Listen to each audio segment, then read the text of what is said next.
കരുനാഗപ്പള്ളി പണ്ടാരത്തുരുത്ത് മൂക്കുമ്പുഴ ദേവി ക്ഷേത്രത്തിൽ പൊങ്കാല നടത്തി. ക്ഷേത്രത്തിലെ ഭരണി മഹോത്സവത്തിന്റെ ഭാഗമായാണ് പൊങ്കാല നടത്തിയത്.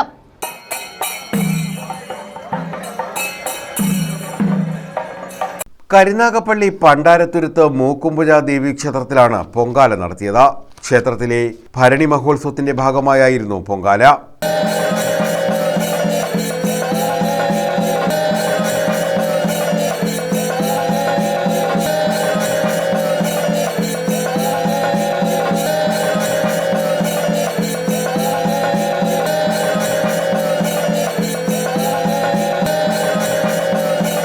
Thiruvananthapuram Mohandas college of engineering and technology secretary Rani Mohandas ഭദ്രദീപം തെളിച്ചു.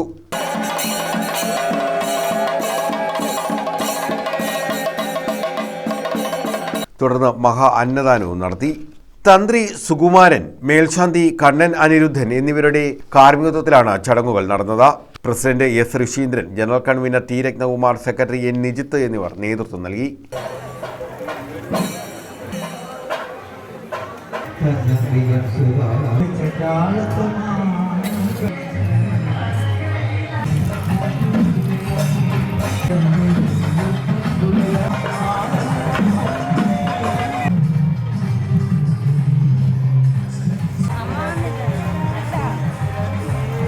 News bureau, Karunagappally.